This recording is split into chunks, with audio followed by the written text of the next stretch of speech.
성경 말씀을 봉독합니다. 신약 성경 마태복음 26장입니다. 신약 성경 마태복음 26장 36절로 43절까지의 말씀입니다. 마태복음 26장 36절로 43절까지의 말씀을 우리 같이 읽습니다. 이에 예수께서 제자들과 함께 겟세마네라 하는 곳에 이르러 제자들에게 이르시되 내가 저기 가서 기도할 동안에 너희는 여기 앉아 있으라 하시고 베드로와 세베대의 두 아들을 데리고 가실새 고민하고 슬퍼하사 이에 말씀하시되 내 마음이 매우 고민하여 죽게 되었으니 너희는 여기 머물러 나와 함께 깨어 있으라 하시고 조금 나아가사 얼굴을 땅에 대시고 엎드려 기도하여 이르시되 내 아버지여 만일 할만하시거든 이 잔을 내게서 지나가게 하옵소서. 그러나 나의 원대로 마시옵고 아버지의 원대로 하옵소서 하시고 제자들에게 오사 그 자는 것을 보시고 베드로에게 말씀하시되 너희가 나와 함께 한 시간도 이렇게 깨어 있을 수 없더냐. 시험에 들지 않게 깨어 기도하라. 마음에는 원이로되 육신이 약하도다 하시고 다시 두 번째 나아가 기도하여 이르시되 내 아버지여 만일 내가 마시지 않고는 이 잔이 내게서 지나갈 수 없거든 아버지의 원대로 되기를 원하나이다 하시고 다시 오사 보신즉 그들이 자니 이는 그들의 눈이 피곤함 일러라. 아멘. 오늘은 그래도 다시라는 제목으로 말씀을 전합니다. 코로나 때문에 교회 이야기만 들어도 지긋하다라는 소식이 들리고 또 이런저런 세상 돌아가는 이야기에 마음과 생각이 어지러울 때 그때 신앙인인 우리가 다시 해야 할 것들이 있습니다. 마음이 답답하고 생각이 어지러울 때 그때 우리 신앙인들만큼은 다시 해야 할 일들이 있습니다. 이 시간에는 무엇을 다시 시작해야 하는지를 오늘의 말씀을 통해서 점검해보는 시간을 갖기를 원합니다. 먼저 우리는 다시 기도해야 합니다. 하나님께 다시 기도해야 합니다. 오늘 본문 마태복음 26장 42절입니다. 다시 두 번째 나아가 기도하여 이르시되 내 아버지여 만일 내가 마시지 않고는 이 잔이 내게서 지나갈 수 없거든 아버지의 원대로 되기를 원하나이다 하시고 아멘. 겟세마네 동산은 예루살렘 동쪽에 있는 감람산의 서쪽 언덕입니다. 예수님께서 이곳에서 기도하셨습니다. 유대교 지도자들에게 잡히시기 전에 마지막 기도였습니다. 제자에게 배신당하는 가장 아프고 외로운 시간의 기도였습니다. 죽음을 눈앞에 둔 두려운 시간의 기도였습니다. 예수님은 기도하시고 또 다시 기도하시고 다시 기도하셨습니다. 3번씩이나 같은 내용으로 기도하셨습니다. 우리도 다시 기도해야 합니다. 사람 때문에 아프고 외로울 때 다시 기도하고 삶이 만만치 않고 상황이 어려워 두려움이 엄습할 때 다시 기도해야 합니다. 예수님께서는 나의 아버지라는 말씀으로 기도를 시작하셨습니다. 하나님은 우리의 아버지십니다. 하나님께서 우리를 자녀 삼아 주셨습니다. 우리의 아버지이신 하나님께 기도하십시오. 사람이 아프게 하고 외롭게 할 때 그 사람 비난하지 마시고 하나님 아버지께 다시 기도하십시오. 삶이 만만치 않을 때 그 상황과 조건 탓하지 마시고 다시 아버지이신 하나님께 기도하십시오. 사람도 변하고 상황도 다 변합니다. 변해갑니다. 그렇게 변해가는 것들에 기대하고 의지하거나 또 흔들리지 마시고 아버지이신 하나님을 의지하시고 그 한 분 아버지이신 하나님께 다시 기도하십시오. 예수님께서는 아버지의 원대로 되기를 원하나이다 라는 말씀으로 기도를 마치십니다. 기도는 하나님 아버지의 뜻이 무엇인지를 묻는 시간입니다. 기도는 하나님께서 우리에게 무엇을 원하시는지를 듣는 시간입니다. 우리도 우리의 소원을 가질 수 있고 아버지께 말씀드릴 수 있습니다.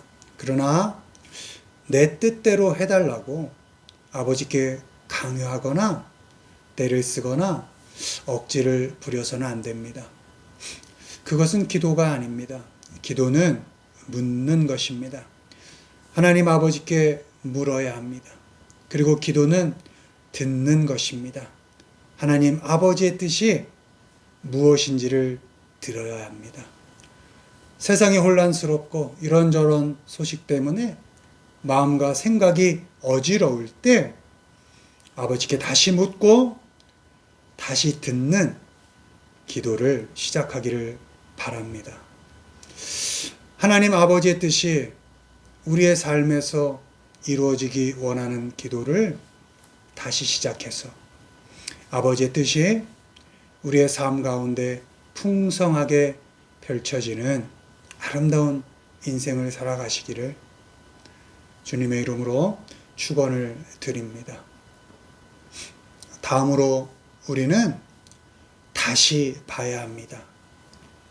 사람을 다시 봐야 합니다.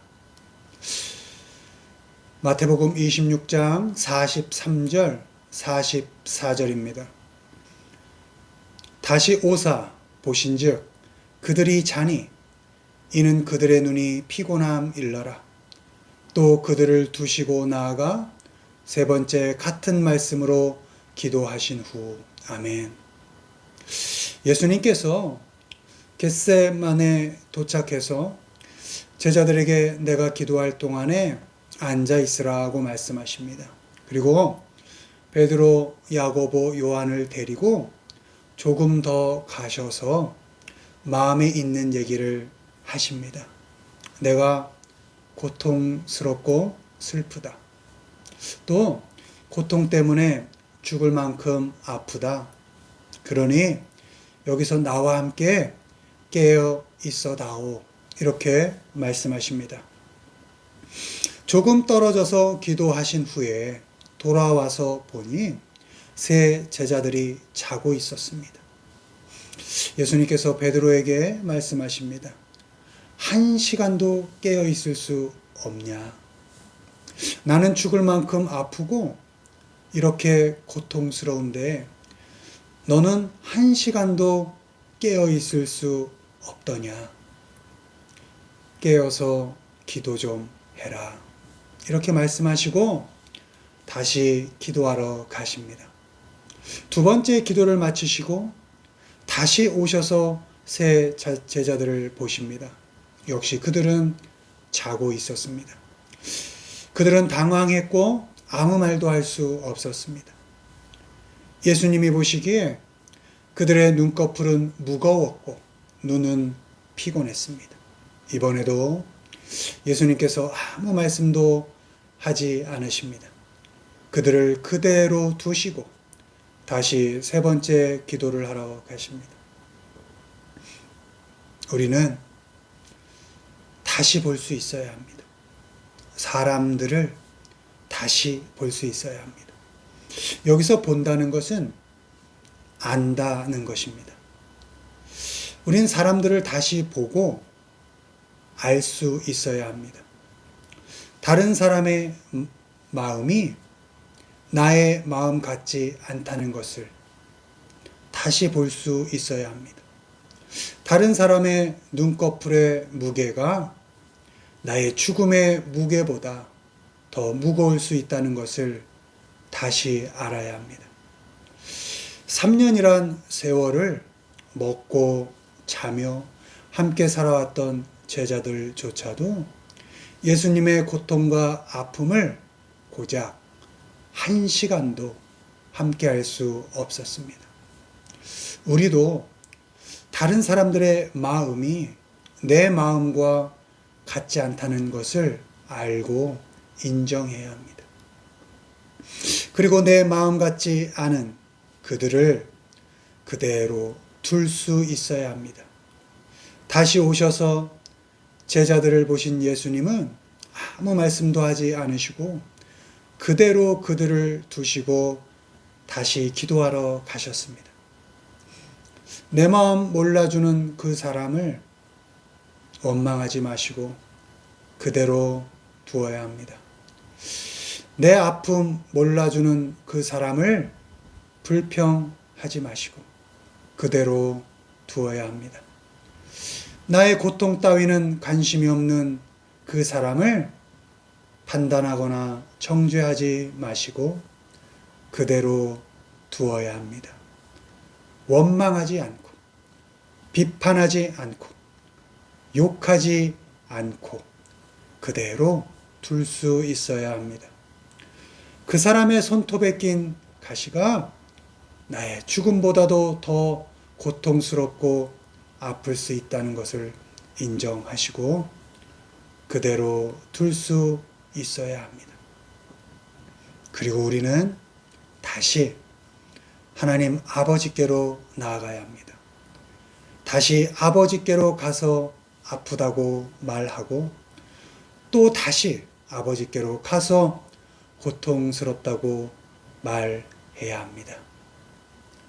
사람들을 다시 보시고 그 사람 그대로를 받아들이고 그들을 그대로 놔두고 아버지께로 다시 나가서 하나님께서 주시는 위로를 다시 받는 우리 모두가 되기를 주님의 이름으로 축원을 드립니다.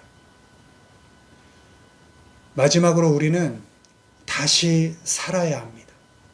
무슨 일이 있어도 다시 살아가야 합니다. 마태복음 27장 63절입니다. 주여 저 속이던 자가 살아있을 때에 말하되 내가 사흘 후에 다시 살아나리라 한 것을 우리가 기억하노니 아멘. 예수님께서는 말씀하신 대로 죽으신 지 사흘 후에 다시 살아나셨습니다. 우리는 예수님의 십자가의 죽음과 부활을 믿음으로써 죄사함을 받고 거듭난 인생을 살고 영생의 복을 누릴 수 있습니다. 바라기는 예수님의 부활을 믿으시고 영생의 복을 주시는 하나님의 약속을 믿으면서 살아가시는 우리 모두가 되기를 주님의 이름으로 축원합니다. 그러나 우리가 영생의 복을 누리겠다고 오늘 당장 죽기를 기대해서는 안 됩니다. 오늘 죽어서 천국 가겠다고 때를 써서는 안 됩니다. 너무 아프다고, 너무 힘들다고, 너무 고통스럽다고 오늘 죽어서 하나님 품으로 가겠다고 때를 써서는 안 됩니다. 부활하신 예수님께서 제자들에게 나타나셔서 이제 다 이루었으니 당장 죽어서 그리고 부활해서 나와 함께 하늘로 올라가자고 그렇게 말씀하시지 않으셨습니다. 예수님께서는 살라고 하셨습니다. 나를 기다리면서 살아라. 이렇게 말씀하셨습니다. 일하라고 하셨습니다. 제자들을 만들고 세례를 주고 가르쳐라. 이렇게 말씀하셨습니다. 우리는 이 세상에서 하나님의 자녀로 거듭난 사람으로 신앙인으로 다시 살아가야 합니다. 아무리 힘들어도, 아무리 어려워도, 버거워도, 숨쉬기조차 힘들어도, 그래도 다시 살기를 시작해야 합니다. 늘 똑같이 반복되는 그 지겨울 것 같은 일상들을 잘 겪어내고 잘 견디면서 잘 살아가야 합니다. 마음대로 되는 일이 없어도 흔들리고 무너지는 그 마음을 잘 거두어 드려야 합니다. 밥을 먹어야 합니다. 산책도 하고 우리에게 주어진 건강 잘 챙겨야 합니다. 두렵고 떨리는 일상 속에서도 다시 오늘 해야 할 일들을 하나씩 천천히 해 나가야 합니다. 누구 보라고 내 인생을 포장할 필요가 없습니다. 누구에게 점수 따려고 내 인생을 각색할 필요가 없습니다. 하나님께서 내게 허락하신 그날까지 내 코끝에 호흡이 멈추는 그 순간까지 하나님께서 우리에게 허락하신, 우리에게 주어진 그 인생을 묵묵히 살아가면 되는 것입니다. 하나님께서 우리의 그 삶을 보고 계시고 언제나 늘 함께해 주십니다. 다시 한번 크게 호흡하시고 우리 각자에게 맡겨진 신앙인으로서의 일상들을 잘 살아가시기를 바랍니다. 삶을 다시 겪어내시고 또 견뎌내는 그 과정 속에서 우리는 분명히 그리스도인답게 성장해 갈 것이고 하나님께로 한 뼘 더 자라갈 것입니다. 다시 오늘을 소중히 여기고 감사하게 살아가면서 하나님께로 한 걸음씩 자라가고 영생의 삶을 지금 오늘부터 다시 살아가시는 우리 모두가 되기를 주님의 이름으로 축원을 드립니다. 말씀을 정리합니다. 하나님 아버지께 다시 기도하십시오. 사람들을 다시 보시고 그대로 인정하십시오. 다시 우리의 일상들을 감사함으로 잘 겪어 가십시오. 살아가십시오. 그렇게 어지러운 세상 속에서도 하나님 앞에서 하나님의 자녀로 다시 살고 그래도 또 다시 살아가는 우리 모두가 되기를 주님의 이름으로 축원을 드립니다.